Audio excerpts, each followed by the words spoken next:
മലപ്പുറത്തിനെതിരായ വിദ്വേഷ പരാമർശത്തിൽ ഉറച്ചും മുസ്ലിം ലീഗിനെ കടന്നാക്രമിച്ചും SNDP യോഗം ജനറൽ സെക്രട്ടറി വെള്ളാപ്പള്ളി നടേശൻ. ലീഗിന് ധാർഷ്ട്യവും അഹങ്കാരവുമാണെന്നും എല്ലാം മലപ്പുറത്തേക്ക് ഊറ്റിയെടുക്കുകയാണെന്നും വെള്ളാപ്പള്ളി നടേശൻ കുറ്റപ്പെടുത്തി. നടന്ന് കാല് തേഞ്ഞതല്ലാതെ NDAയിൽ നിന്നിട്ട് BDJS-ന് ഒന്നും കിട്ടിയില്ലെന്നും വെള്ളാപ്പള്ളി നടേശൻ പറഞ്ഞു. മലപ്പുറം പരാമർശം വിവാദമായതിന് പിന്നാലെ ലീഗിനെതിരെ അതിരൂക്ഷ വിമർശനം ആവർത്തിക്കുകയാണ് വെള്ളാപ്പള്ളി നടേശൻ.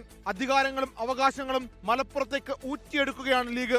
മതസൗഹാർദ്ദം തകർത്ത് മതവിദ്വേഷം വളർത്താനാണ് ലീഗിന്റെ ശ്രമമെന്നും ആരോപണം. ജനാധിപത്യത്തെ ഹൈജാക്ക് ചെയ്തവരല്ലേ, ജനാധിപത്യ കശാപ്പ് ചെയ്തവരാണ് ലീഗുകാർ.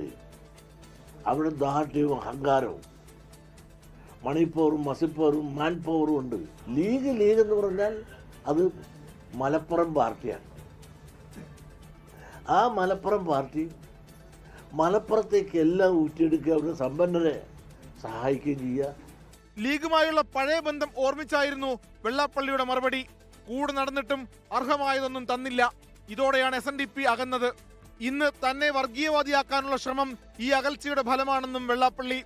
BDJS മുന്നണി വിടുമോ എന്ന ചോദ്യത്തിന് വെള്ളാപ്പള്ളി നടേശന്റെ മറുപടി ഇങ്ങനെ: ഇടതുപക്ഷത്തിലേക്ക് പോകണമെന്ന് അഭിപ്രായമുള്ളൊരു വിഭാഗങ്ങളുണ്ട്, ഉണ്ട്. അതല്ലേ നിൽക്കണമെങ്കിൽ തന്നെ നിൽക്കണമെന്നുള്ള അഭിപ്രായമുണ്ട്. 10 കൊല്ലം കൂടെ നടന്നു. BDJS എന്ത് കൊടുത്തു? ഈ നടന്ന് കാല് കഴിഞ്ഞതല്ല അവർക്ക് എന്നാ കിട്ടി? മുന്നണി മാറ്റം സംബന്ധിച്ച് തീരുമാനമെടുക്കേണ്ടത് BDJS എന്നും വെള്ളാപ്പള്ളി നടേശൻ പറഞ്ഞു. 24 ആലപ്പുഴ. ലോകത്തെവിടെയായാലും ഏത് സമയത്തും 24 വാർത്തകളും ഓഗ്മെന്റഡ് റിയാലിറ്റി പാക്കേജുകളും എക്സ്പ്ലെയിനറുകളും വിശദമായി കാണാൻ ഞങ്ങളുടെ YouTube ചാനൽ നിങ്ങൾക്ക് സബ്സ്ക്രൈബ് ചെയ്യാം.